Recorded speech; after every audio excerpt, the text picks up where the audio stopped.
Good evening and welcome to a Thursday night edition of the Buddy Martin Show. I am Buddy Martin. Glad to have you aboard tonight. Wow, what a show last night. Record number of people tuned in, over 30,000. Hope you'll join us tonight. Tell your friends and neighbors we're back. Got a good show lined up for you. Unfortunately, Fran Spears out sick, but we got a strong lineup, and Ben Troop will be here. We called Lauren Meadows in for emergency duty. He's on the road. And Rob Brown, who you can see here on Sidelines, will be here tonight. The topic is a fascinating one, I think. When you think about what stadiums are the loudest and hardest to play in, and you hear all kinds of comments and polls and thoughts and people who think they know. I mean, a lot of us think we know. I've been in almost all of them. I can tell you right now pretty much what's loud. But tonight I have evidence that the swamp is like the 12th man or better. In fact, the poll I'm about to tell you about coming up from USA Today will tell you just how good the swamp is.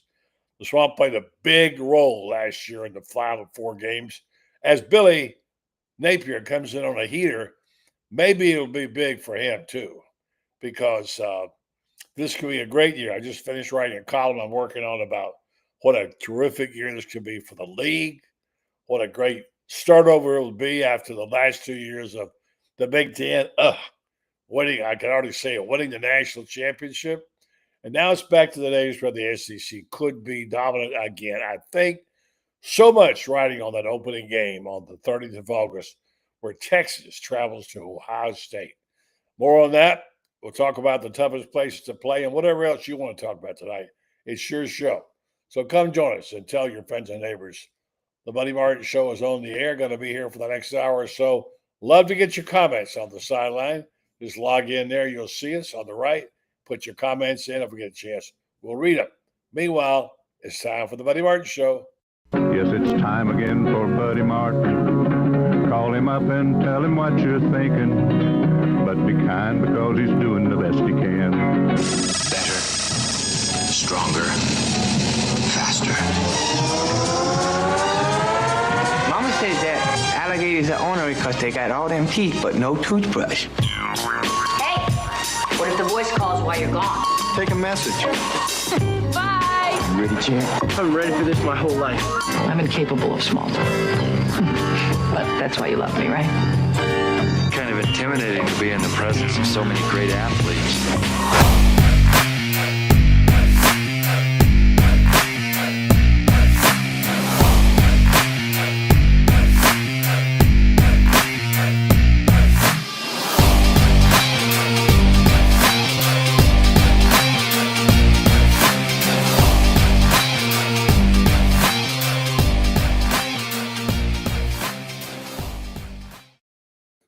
Good evening and welcome to the program.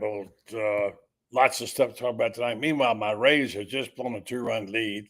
Got a new pitcher out there. They just got him today. He comes in on the 3-1, leading 3-1, playing the Red Sox, and all of a sudden, quickly, he's behind 4-3.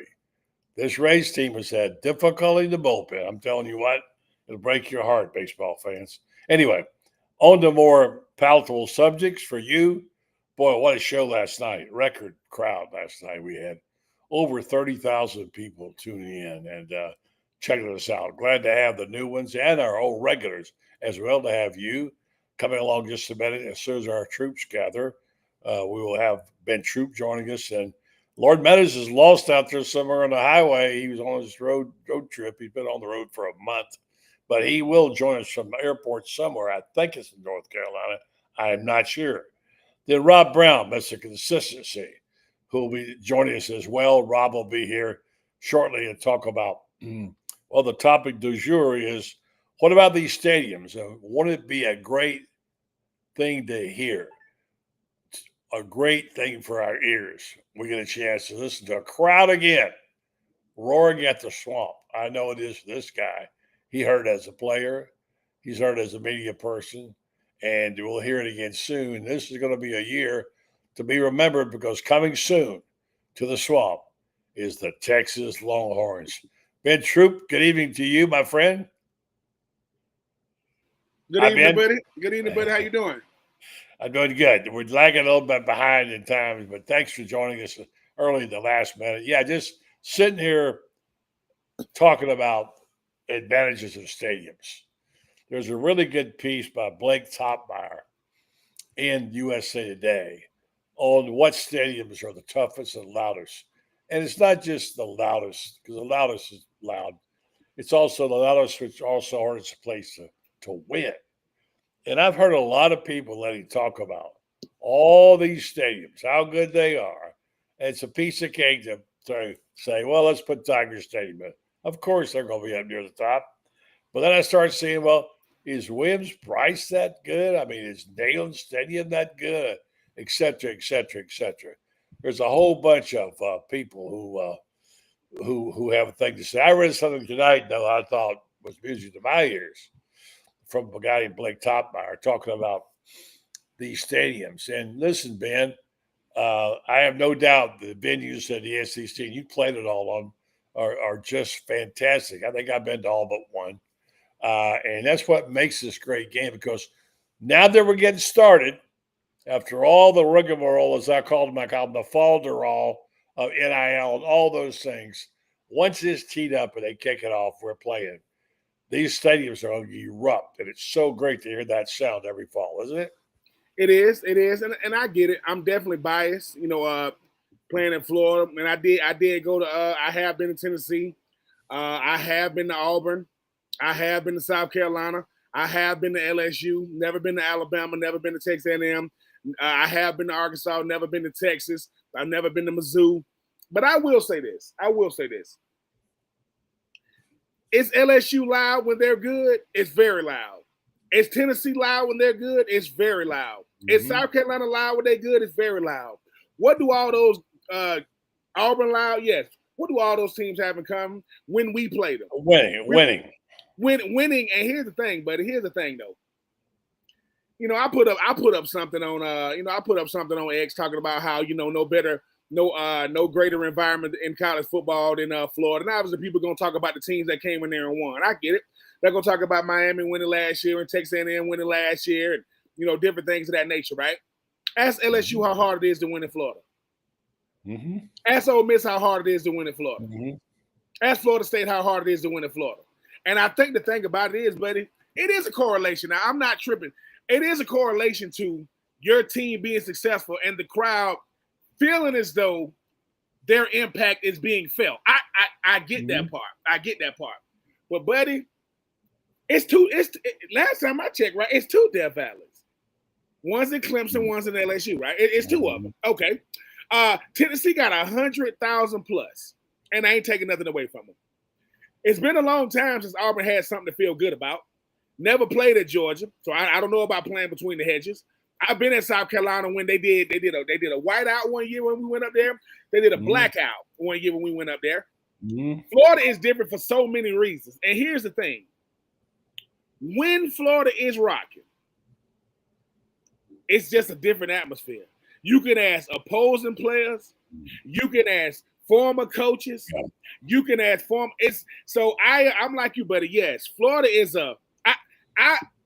this only happened one time. I've been in Florida when we did the wave one time, and we really did it. They was doing it around the stadium, and it was the craziest thing I've ever seen. I mean, you don't make people like Mr. Two Bits, may he rest in paradise. It's like so many traditions at Florida, and I think a DJ Lagway,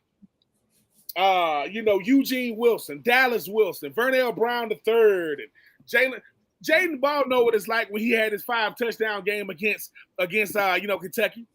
And I think that when you think about Tyreek Sapp and those guys, they saying, dude, if we do our part, it's gonna be hard to beat us. And I think you said it though. Arch Manning, the nephew of Eli and Peyton, the grandson of Archie, is going to be in the swamp.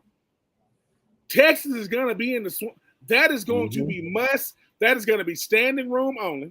That's going to be must-see TV, and I can't wait. I really I can't wait. And I think that Tennessee gonna get back against them, right? They coming to the swamp. This year got to go to LSU. Got to go to Kentucky. Got to go to Texas A&M. But I think, buddy, you've been around a lot of games with Florida. I've obviously experienced a lot of games with Florida. And like I said, it's hard to compare anything to Florida. I talk, talking to guys that have transferred in on 84 Reasons, talking about, being at Penn State or, being at Wisconsin and these different places that they can't, Louisville, with Greg, Bernard and those guys was here, and they all say the same thing. They say, dude, you cannot exaggerate the swamp. Like, you can't even exaggerate it. When we are, I'm not saying we got to be the number one in the country, but this is when the swamp was at its best, and this ain't even with a coach that had like Jim McElwain. It's Saturday night. We wearing our orange and we playing Ole Miss. Ole Miss ranked number one in the country, and we beat the brakes off of them. That atmosphere was so crazy to where I wanted for those players though, buddy, because I think the full Florida experience is when everything's clicking: coaching, play calling, players. The stadium, the fans, because I was there when Florida played Miami back in 2020. It was Dan Mullen's first game as a head coach in 2020 or 2019, one of those in Orlando. And it was a guy named Cody Queen. He's a former Marine. We all working for ESPN Radio, and he had never really felt what it's like. And he's walking on the field and he says, Ben, can you feel that? I'm like, yeah, like that's what it's like. And we're just we just watching the game. So I am looking forward to getting Florida back rocking, because I know Texas A&M got the 12th man. I know Tennessee got 100K. I know Georgia. I know Georgia think they're are reminded that it is against TSA security regulations. Sorry, hold on a second. Hold on. That's all right. I'll turn him down. I'll turn him down. That's all right. Hey, Lauren trying to catch flights. No, we'll get it back. I remember this. The loudest the two loudest times I've ever experienced in the swamp. No, three. My freshman year, we played South Carolina at home. They blocked 2 kicks, and they up like 21-3. And before halftime, they kicked the ball off to Lito Shepard, and he ran it back. He ran back the punt. That was number one. Number two, my junior year, we about to lose by a field goal to Auburn 2 years in a row, because if you remember, we lost by a field goal in 2001. Guys, we were ranked number one in the country. We blocked the field goal, went on to overtime, and Taylor Jacobs caught the game winner. We stopped Jason Campbell on 3rd down or 4th down in overtime. The loudest I've ever heard the swamp, ever. My senior year, we playing Florida State. Yep. Gus Scott runs. He grabs Chris Ricks. He knocks the ball out. Keywan Ratliff picked it up and ran it in for like 70 yards for a scoop and score. My nephew Josh, who is literally a freshman in college right now, my mom said it was so loud that I don't know how he a little baby. He probably won. He fell asleep. No, I'm sorry. It wasn't him. I'm sorry. His older brother, Christian. I apologize. My nephew, Christian, his older brother, she said it was so loud that he had the earphones on and he was laying on her lap and his whole body was shaking. His whole body was just like, and my mom said, but listen, my mom said that was probably the greatest massage he's ever got for free. Because he's getting it from her. So to me, I just want them, I want the wins. I want the win, but I do want them to experience that, no doubt. I got you. Let's see if we can get this guy back in again. He's going to a great deal of trouble. I think he can hear us now, right, Lauren? Yes, sir. I can hear you. Oh, we got you good. I want to get this.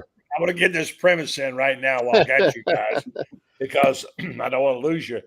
I'm reading this story by Blake Topmeyer about the loudest stadiums, the hardest places to play because of the noise. Now, I think we're in a place where we have to be careful about letting mythology take over the facts, okay? That the mythology sometimes can sort of overrule you. There's a myth that the 12th man in Texas A&M makes Kyle Field the loudest stadium in the SEC. It's not. No. It's not. And in this poll taken by a guy who's neutral, I'll give you what he says.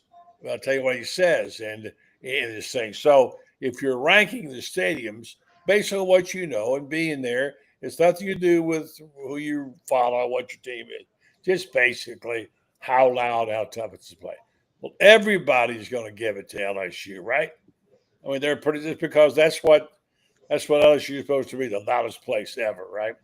But and you go from there, you say, well, they got all those people in Kyle Field, and they're really loud in Tennessee because they get 100,000 fans there. And then off you go, and you forget about some of the intricacies and nuances of this.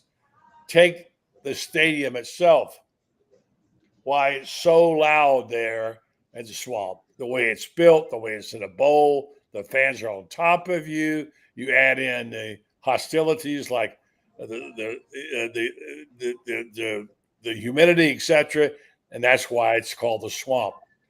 I must say, I think when that place is rocking, if the Gators are good and they get in a game where it's tight, you won't hear a louder noise and you won't hear a tougher place to play. Now, let me just read you this, and let me welcome in the new fans who came on the show. My gosh, we had 30,000 last night.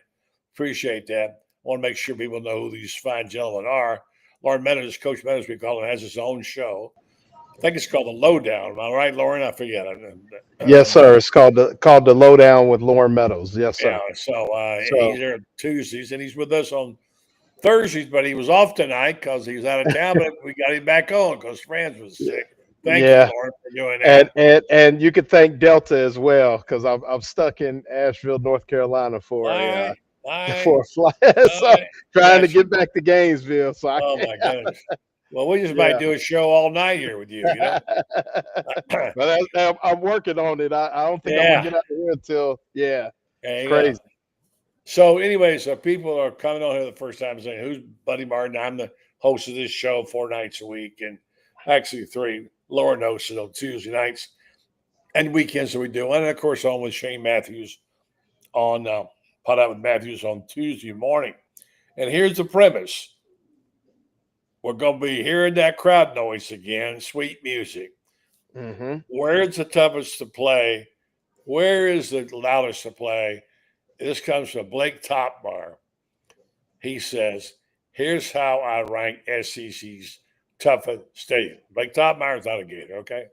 Number 4, Bryant Denny Stadium, Alabama. Okay, that's a loud place. Number 3, Neyland Stadium. Okay. Doesn't impress me. They get 100,000. Fine. I've seen Spurrier puncture a hole in that a lot. Number 2 is Tiger Stadium, LSU, which most people have number 1, and he's got number 1, Ben Hill Griffin Stadium. All right. He says this: combined Gator Chomps with a den of noise and Gainesville's humidity, and Steve Spurrier aptly said, only Gators get out alive from the Swamp.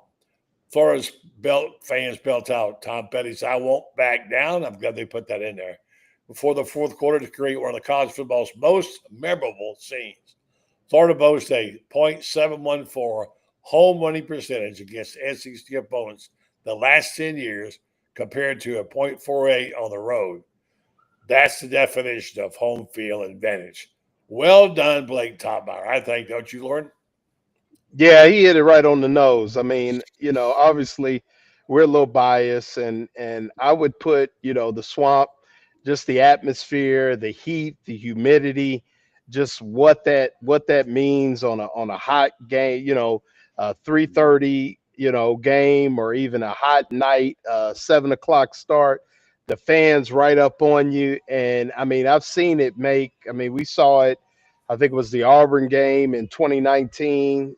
We've seen it, even last year with Nussmeier and Jackson Dart coming in there different times of the day. I mean, it just, you can go on and on. There's a ton of memorable games, but yeah, I mean, the Swamp, just the atmosphere, once you get up in there, just the ground swell, it's almost like it's kind of docile in a lot of ways outside.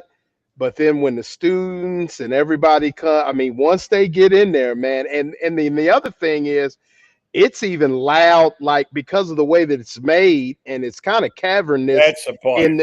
in those area, in those, but even in those, and Buddy, you've been in there, those, like, I guess you call them breezeways or hallways. When you get those folks in there, man, it's crazy. And I've been to a lot of stadiums, not just in the SEC, but that just in those hallways and where the concessions are, that groundswell, and then once everybody comes down into the swamp, it's loud. I mean, I got to give it. I mean, obviously, a lot of places have an argument. I don't think Kyle Field has an argument at all. Kneeling is numbers based. It's it's not really. They're waiting on every time they play Florida. They're waiting on the bottom to drop out. So they're just like angst the whole time. But Florida fans get after it, man. And like you said, you got the Gator Chomp. And just the fans right there up on you, it's just, and that sun wearing the visitor side out. It's just a different atmosphere. It's crazy. Yeah, Ben, I'm looking at this list. I think a sleeper place. I mean, Williams Brice can be loud. I've been on nights when they were winning when Spurrier was there. I'll tell you a sleeper. One place is really loud, and Rob Brownstone, he'll be able to join us. Jordan Hare Stadium is really loud. I mean, when Zook was the head coach at Florida, he went up there and got beat. Now, Auburn got fined for piping in loud noise from the outside, playing music, whatever. They got fined, but it was still one of the loudest places I've ever been around. And here's what's funny. Here's what's really weird. All the great things about Texas and bigger and better than everything else. And we know they've been sort of ordained this year to win it all. If they can beat Ohio State in that first game. That's 11 a.m. game, by the way. On Please listen to this important announcement. And then we don't want to hear your announcement, so we'll turn that down. But anyway, the point being that that number 10 on this list, believe it or not, is Darrell K. Rowell Stadium. It's that low. Really surprised at that, aren't you guys? Yeah, but I mean, I think the thing is when you start talking about stadiums, right? A lot of stadiums are dependent upon how the team is doing. Florida is, but it isn't. Like, it is because you want to be playing well, but I mean, I've been to South Carolina. Listen, South Carolina could be crazy now. It could, but it's crazy. I don't like to judge how loud a stadium can be when they play in Florida, though, because Florida's going to bring a different atmosphere with it, even if it's on the road. And I now Tennessee is loud, but it's crazy to see that many people. Like, people go, can you tell the difference between 85,000 and 100? Yeah, it's different. It's a different. But let's Georgia's loud. We give it to them. Right? Alabama's loud. We give it to them. You know what's loud that people don't know? It's Arkansas. Now, Arkansas is loud. I went up there, and the thing about it is, Arkansas, real similar to Mississippi State. Listen, man, they got a sale on cowbells now, and they got a sale on them. And I'm telling you, and I'm talking about the heyday Arkansas. Sean Andrews. Those guys, Cedric Cobb, Batman Carroll, the best Arkansas team. Nothing against Darren McFadden and those guys, Felix Jones. But this ain't Wildcat Arkansas. This Matt Jones at quarterback. Sean. So, and they came back. They was coming back against us. So I do think that. I think LSU is like an easy pick, but I'm going to keep saying this. I'm never going to give your stadium that much love when the name of your stadium is the same stadium as Clemson. Y'all just both Death Valleys. Who's the real Death Valley? I'm just saying, there's 0% chance we would let another school call themselves the Swamp, even if they was in the state of Florida. That's true. Going That is true. to happen. So I'm just saying, every time somebody say every time people get to talk about, I say Death Valley. I say, you talking about Clemson? No, I'm talking about LSU. Oh, I didn't know because y'all both got copyrights. So, but I will say this about Florida. Yes, I am biased, like like Lauren said, but I want those players to really see what it's like when it's so loud that on defense they just saying, "Look, man, I got to look at that ball. I can't even go off the guy in front of me because." It's been some moments in Florida, man, especially against Tennessee, when they thought the game was won, came back. Felipe Franks, at Cleveland.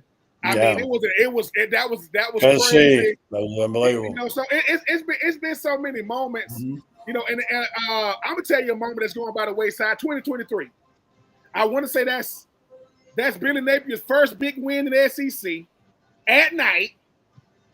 Graham Mertz getting the big touchdown. I don't know what he had in his hand. He did like the little golf swing. Man, I'm telling you, it's electric. I know everybody got the lights now. You score. It's like a fireworks show now in Florida, man. As far as the type of things going on. But I like when people who are not affiliated with Florida, who are unbiased, they just going off the winning percentage. They going off the pageantry. They going off the tradition, and people don't got to like it because everybody else can say, "Oh, the 12th man." I thought the 12th man was in Seattle. I'm just telling you all these different things. I know. Yeah, I know. I'm just saying. Just saying. I got you. Now I'm gonna bring Lauren back in here, and I'm gonna do the commercial from Meldon Law, and Rob's sitting by there waiting. I'm sure he's got a few things. He's been to a lot of stadiums. He knows, and I'm going to say to you, you guys, if it's not Florida, where is the toughest place to play? And Ben, you played in them, you've known, and I'll say something. Lauren, you came from Ohio. You went to Ohio State, all those stadiums up there. You got some perspective. Share that with us after I tell folks, the good folks, about our fine sponsor, Meldon Law. They do some good work down here if you're listening out of the state, which many of you are tonight, all 4,000 of you. I know this will be new to you, but we got a company here called Meldon Law, and they do everything, and they are great Gator fans. They also are good lawyers. They've been a title sponsor of our show for a long, long time, and we do appreciate what they do. We do appreciate, first of all, they're supporting our program and then also supporting the University of Florida, the only official law firm of the University of Florida. If you have a need for lawyer help, you won't find Jeffrey because he's out about 7 weeks in Asia having a great time, but he deserves it. But there's always a Meldon around someplace and someone to help you with your needs. 4 locations to serve you. Meldon Law, Ocala, Gainesville, Lake City, and Williston. They have a reputation. They won't back down. They mean it. They won't back down. This guy won't back down either. He's like that little chihuahua nipping at your heels the whole time. He won't let go. He does a great job on his show every morning. Rob Brown, Sidelines. Good evening to you, partner. How are you? I got back from. I was out riding in the fields on my mountain bike. I got that ping. I got back as fast as I could. Visitors in the airport terminal are reminded that okay, there we go. There we go. It's not you. Okay, I was trying to make sure, but I got the link when I was out on my mountain bike. I got back as fast as I could. Y'all are talking about the loudest stadiums. Kyle Field is not that intimidating. I think the real problem is the people there are too polite. I've been to a lot of stadiums. The Swamp is just a death chamber for it. It just is. I ain't saying it just because I'm on here. Look at the track record of teams that play there. It's horrible. Doesn't matter who you are. Okay, Kyle Field, no. A lot of people there, no. Arkansas can be loud, but they can go negative real fast. Tennessee, one of y'all said it's numbers based. They're waiting a lot of times for the other shoe to drop. I agree with that. Alabama, they're so used to winning, they've got to be scared sometimes to really get fired up. And for the longest time, they played most of their big games at Legion Field.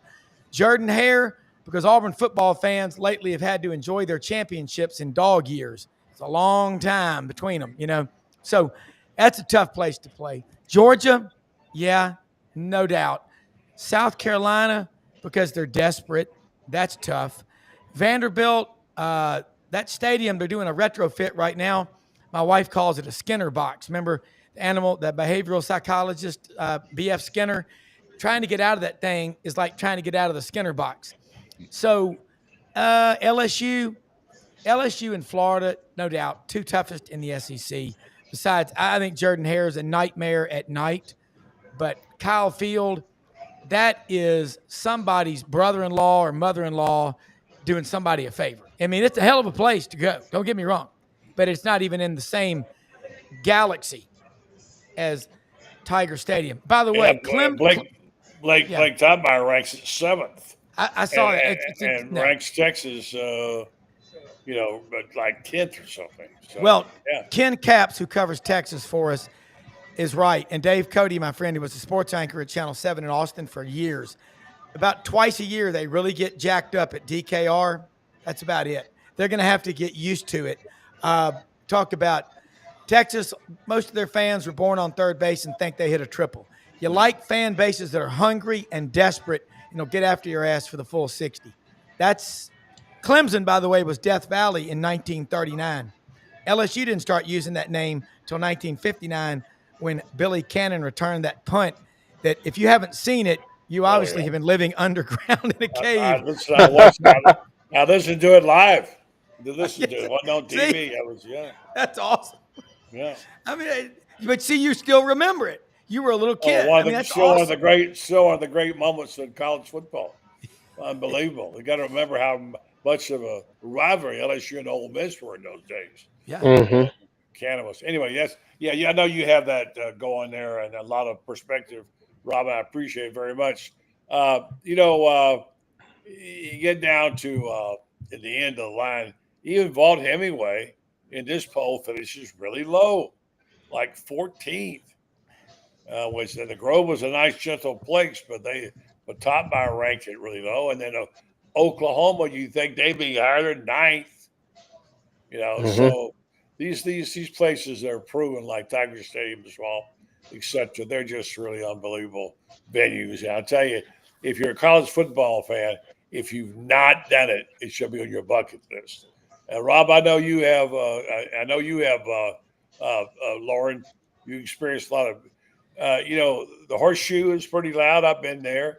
I've not been to the Big House. I've not been there. It's loud too. Yeah. But how does it rank versus SEC stadiums?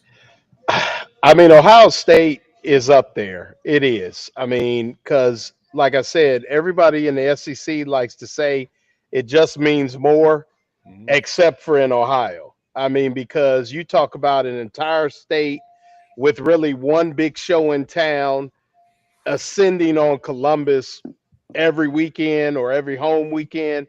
I mean, it's loud. I mean, it's rowdy. Michigan can be loud, but once again, it's kind of a numbers game, although the stadium is in kind of a bowl down in the ground, so the noise does stay.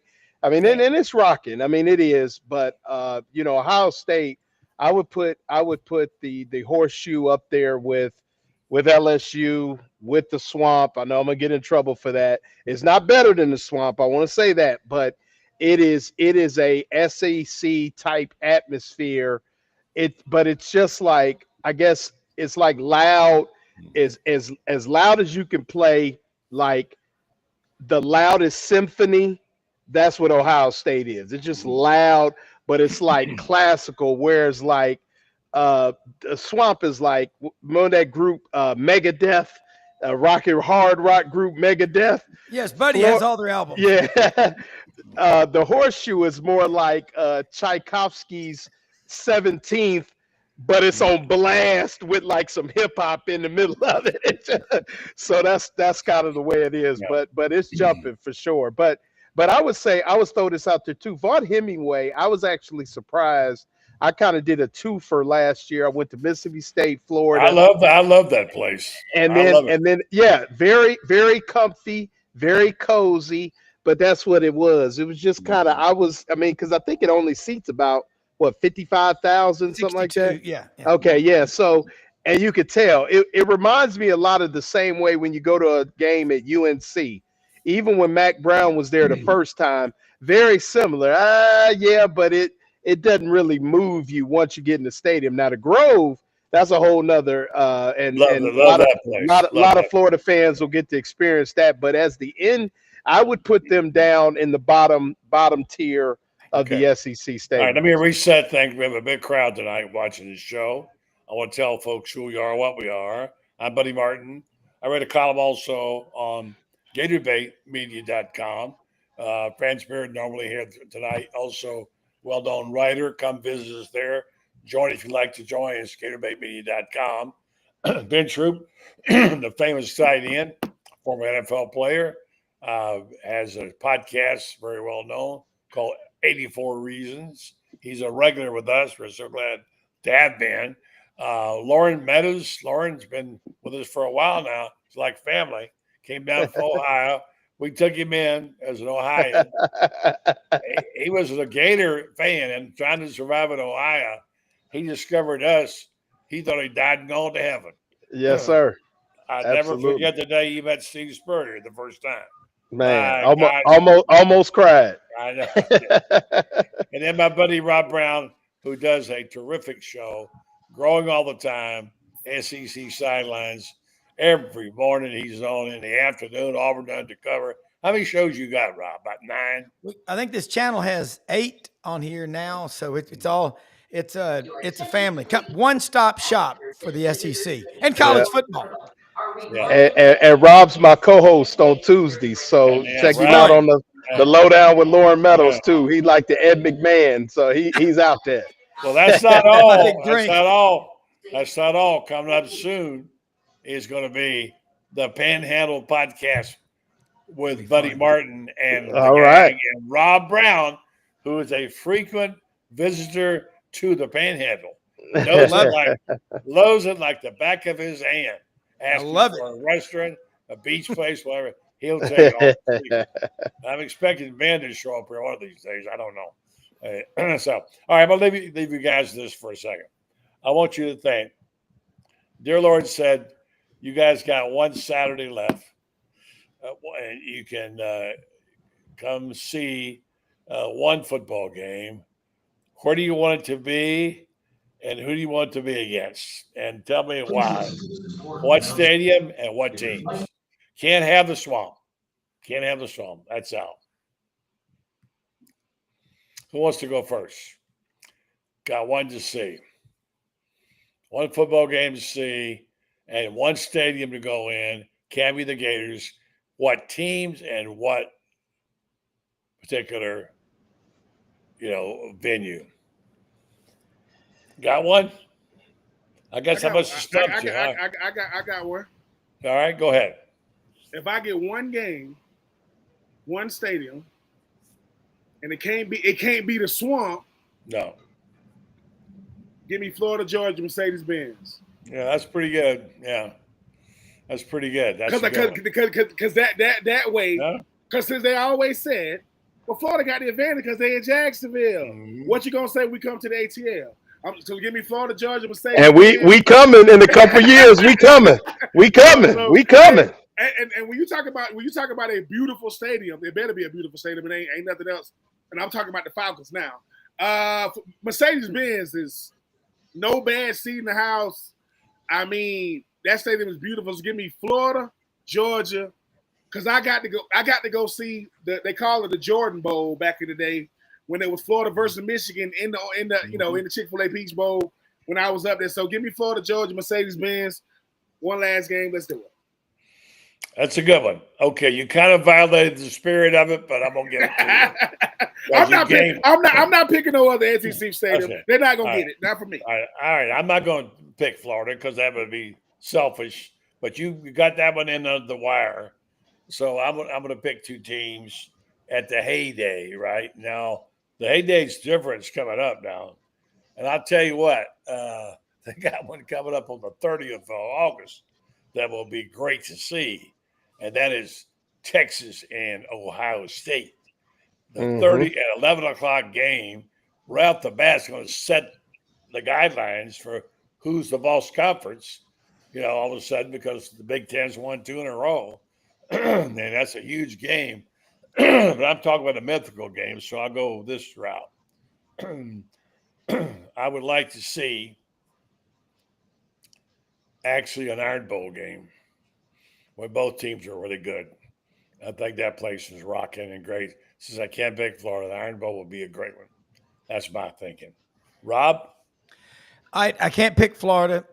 The Swamp, can't pick it Jordan-Hare. So I would say I think a classic is any game at Neyland Stadium, 2:30 in the afternoon in the fall when the leaves are changing, because that's the most beautiful setting, the Tennessee River, and then you bolt off to the Smoky Mountains for the rest of the weekend.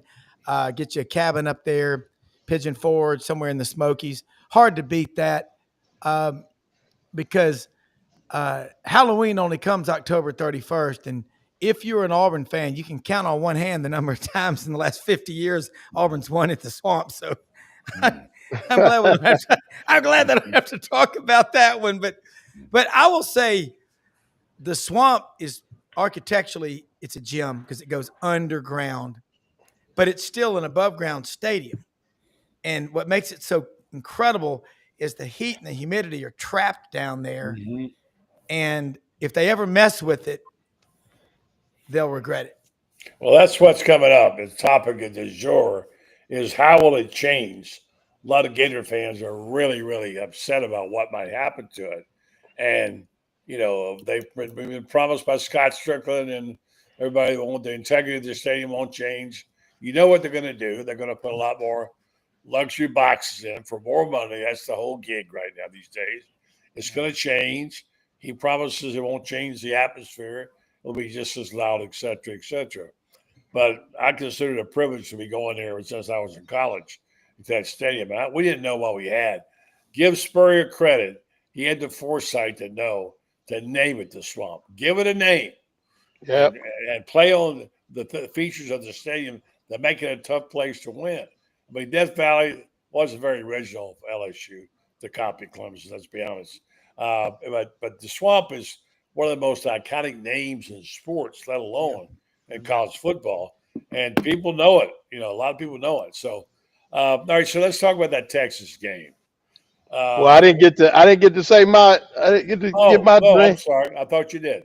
No, so I'm with you, buddy. If we look at a matchup this year, I like the. I'm looking forward to the battle of Death Valley this year. I think that's gonna be big time. But if I had to have a dream matchup and I couldn't have Florida, give me Ohio State, Notre Dame. I wasn't able to go, but Ohio State, Notre Dame. But I'm gonna put it. Let's just go Ohio State, Notre Dame at the Horseshoe. You know, they've played, but I wasn't there to see it. So I would have liked to see, you know, both teams at, you know, they're kind of at their height again this year. Ohio State, Notre Dame at the Horseshoe. That would be if I can't pick Florida. If I had to pick Florida, I would love to see Florida in the Horseshoe against Ohio State. Okay. Well, you know, I said this a long time ago. It's not a popular statement with SEC fans. Has nothing to do with my feelings and my loyalties. But I said this, I went there a couple of times and came away thinking, I kind of understand college football more now that I've been to Notre Dame and watched the game. I kind of understand the history kind of, you know. It's like I used to look at these cartoons. They always had what you got? No, okay, because I know I'm gonna get the homer.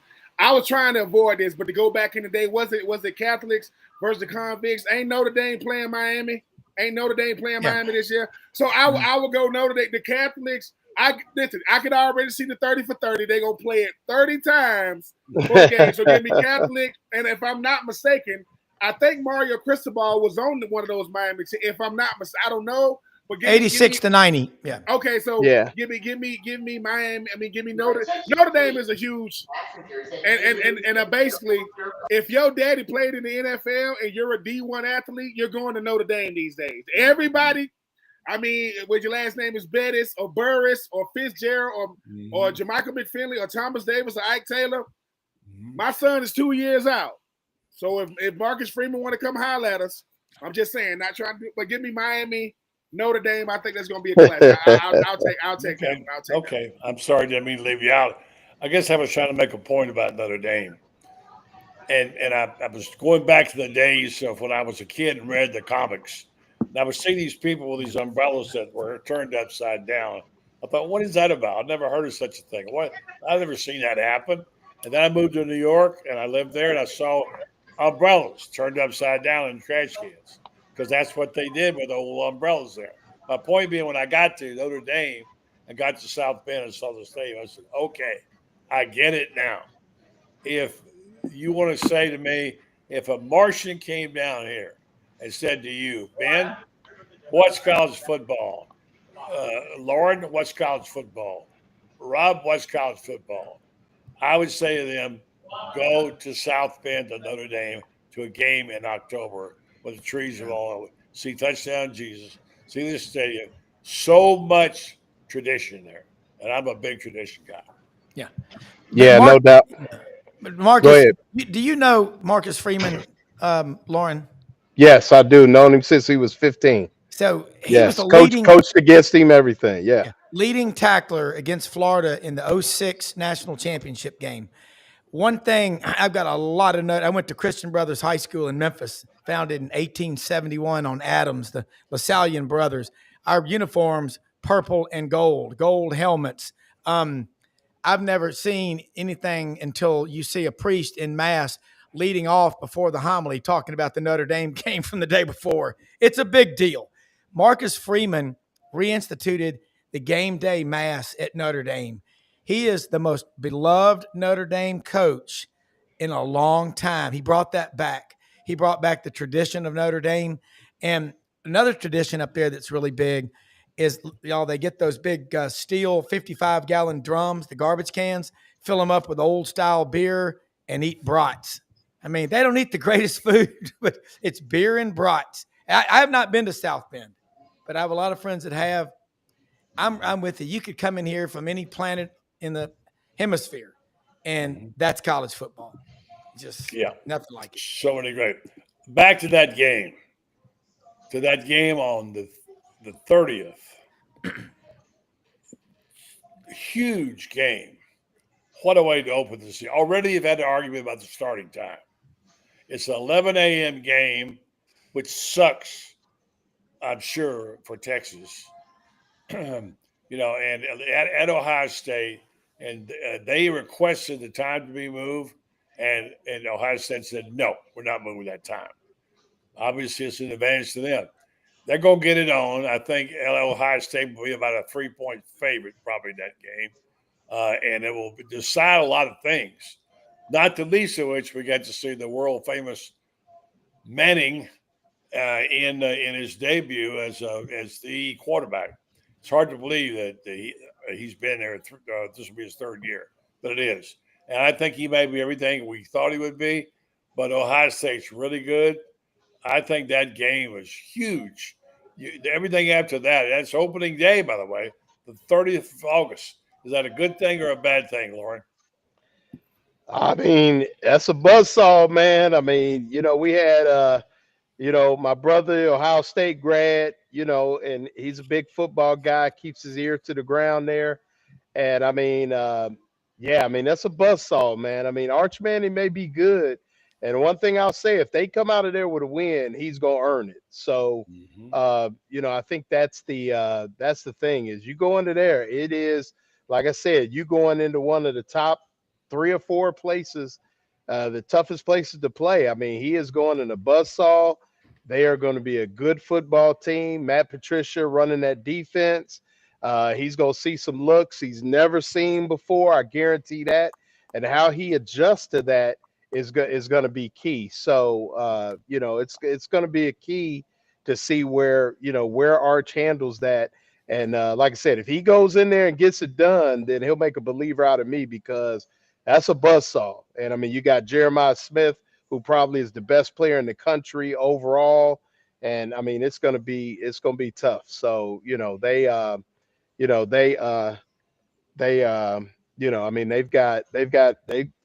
Texas got a good team, but they are going into a buzzsaw for sure. I mean, that's rough.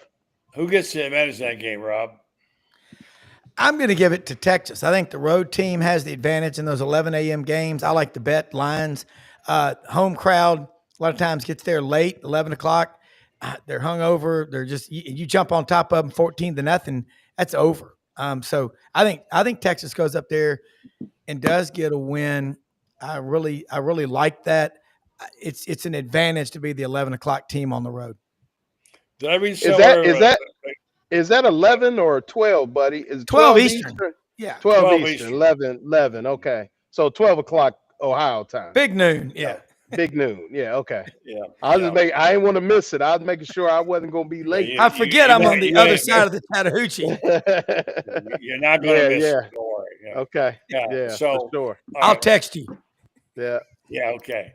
Ben, who gets the advantage there? I mean, it's always. I mean, Ohio State. I mean, they're always going to be tough to beat, even when they were even when they weren't meeting expectation. I think they're going to be a very dangerous team coming off a national championship win. I mean, Coach Ryan Day can finally breathe a little bit. I mean, he still got to beat them guys from Ann Arbor, but I don't know if it's been a better. I mean, I always look at future star quarterbacks' debuts. When it was, if I'm not mistaken, Chris Leak's debut was LSU on the road. As a starter, I was there, had a front row seat.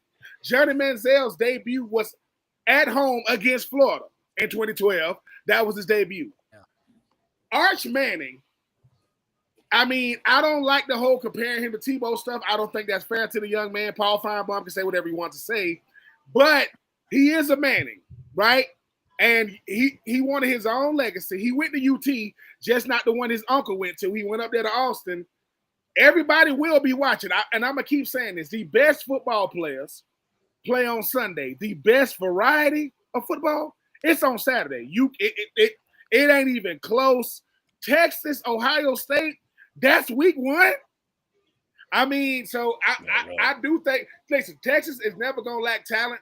Texas was building to play in the SEC even when they weren't in the SEC. They're going to have a good enough team. But sometimes your best might not be good enough. If it was at Texas, I would pick Texas. But Ohio State, the one thing Ohio State and the Michigans and the Penn States, every time they play SEC schools, they know they're going to get more viewership. Because everybody thinking, hey, man, did y'all win the last 2 years? Was it a fluke? Which it wasn't. But I give the advantage to Ohio State. I mean, Jeremiah Smith, I mean, the guy is just – if Jeremiah Smith is in the backfield, they're going to throw him the ball, Notre Dame. They're going to throw it to him. I mean, the whole world saw that. I think it's going to be a great game, but I do agree with what Lauren said and even Rob. Arch Manning goes up to the horseshoe and wins. He already the Heisman front runner. He does that. Oh man, I mean, but he gonna have a tough schedule after week 1. But yeah, I give the slight edge to Ohio State, but I do think it's gonna be a nail biter. All right, last question for the night for each person. You get about a minute and a half to say. When you look at the totality of Arch Manning, everything is there. He's like AI constructed the perfect quarterback. He's got everything he needs from the heritage. He's got the skills. He's got running ability. Everything about him. If you had to go over or under on betting, whether he's overrated or underrated or about right, it put your money down there. Ben, which way would you go? I do my best not to try to say the guys are overrated because I haven't seen enough of him. But is he overrated because of the last name? Yes. Do I think he can live up to it? Yeah. Because in the social media age of things, we know these players well before they get to these schools. We know about them. We know about them their sophomore year, And I will give Arch Manning this much credit, though. Most guys do not want to follow that type of legacy. They don't want no part of that. He plays quarterback like his grandfather, like both his uncles. Is he overrated? I wouldn't say he overrated, but can he live up to that Manning last name? Because if he can, man, we need to look out. Because hey, man, if he's a fast Peyton, that's very scary. That's a scary proposition if he's a fast, athletic Peyton Manning. I heard one guy say, Lauren from Texas say on Feinbaum's show, he could turn out to be the greatest quarterback in college football history. That's a long way to go, man. I mean, you talk that's tough. I will say this, and I got to take off. He's going to be good, but Uncle Peyton was pretty good. Uncle Eli was pretty good. Granddaddy was pretty good. I mean, right now he's the 4th best quarterback in his own family. So let's pump the brakes. Like I said, he going into that wood chipper in Columbus on first gate out, and then he got to handle an SEC season. He got to date the swamp. He got to come see them boys. He's got a lot to to handle. So let's just pump the brakes on that. I think it's really early to kind of put that out there. Let's just see what happens. I mean, he does have the tools, but I mean, we've heard this a lot about a lot of quarterbacks, but you know, it's just it's one of those things where, you know, it could be tough. You know, I mean, it's a long way to go. I would say let's pump the brakes on that. I'll turn my volume down a little bit, I guess. Let's pump the brakes, you know, for sure. But it's good being on, guys. Hey, thank you for filling in the last minute, yes, man. sir. Appreciate that. Great job. All right. Thank you, Lauren. Headed to Atlanta, hopefully, this plane to get off the ground here in Asheville. Good luck. Come back to us safely. Yeah. Shout out to Asheville, North Carolina. But it's time to by go. the way, before you go, shout out to our buddy David Arnoff. Dr. David's birthday today. One of the great guys I've known and met him here in the county. I know you guys know him. It's his birthday today. It's a big birthday. That's my man. Yeah, he's a okay. man. He's the guy. All right, Lauren. Safe travel. Take it easy, guys. Thanks a lot. Final thing to you, Rob. Now we'll go with this on Arch Manning. Over under just about right on the rating. David Cutcliffe Monday morning on the show, and David Cutcliffe talked a lot about him. He said, you know, Arch and his brother Hud have been coming up to Durham for a long time with Cooper, who, you know, David Cutcliffe signed at Ole Miss, Arch's dad. He said he'll be fine. He goes, I talked to him and I said, you know, I'm going to tell you what I told your Uncle Peyton and your Uncle Eli. Just be a good teammate. You know, that's the most important thing. And Arch used to say, his father would tell him, just be a good guy, be a good teammate. I think he's grounded. I think he's got a lot of talent. Don't try to compare him to Tim Tebow. Don't try to compare him to someone like that. He's 19 or 20, does have a good pedigree, but also think he's grounded and he just wants to be a regular, normal college student. Ben's right.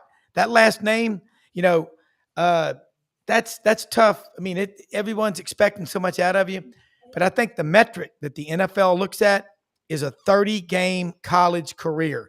So he's going to be in college for at least 2 more years. Time will tell, but I think he's got everything it takes to be very successful. But I wouldn't put the cart before the horse. Just let him go out and play. Well, we'll see if that's possible. Hey, guys, another terrific job by you. Had a big crowd tonight. Thanks to all you folks for listening and watching. Appreciate it, Rob. Good job. Don't forget, Rob, SEC Sidelines every morning and probably 4 or 5 times for a week. And coming soon, right here in up in Northwest Florida, the podcast, Panhandle Podcast. All right, Rob, thank you. And Ben. I got something wrong. No, it's for the All-Star game. I got some of my screen's funny. I can't see it. I don't even know what that is. Alabama. Okay, I know you're Alabama. No. Okay, yeah, okay. This is a family show. This is a family show. Falcons let you down one more time. One more. It's in my wheel, baby. It's in my wheel. All right, guys. Good night. Let me give my little spot here to my friends at Titan MRI. Appreciate it. Titan MRI. Now Titan MRI and Imaging. They acquired Highfield MRI, Joe Colorio. Started Highfield in 1997. Now he's back. Titan MRI Imaging now has 3 locations to serve you. 2 in Gainesville with his Park Avenue location. And now at the Millennium Center and 1 in Lake City, serving all of Columbia County and Valdosta, Georgia. Titan MRI and Imaging offers the same great customer service as they always have. They accept insurance, or you can go through their convenient self-pay plan. They offer MRIs, CAT scans, X-rays, and ultrasounds. Easy scheduling with lots of options, including evenings. Titan MRI and Imaging. Thank you, folks, for listening. Thanks to our guests tonight. Thanks for all you newbies. We're here 4 nights a week. Come back and see us, folks. I'm Buddy Martin of Gator Bait. Check out GatorBaitMedia.com. Good night, folks.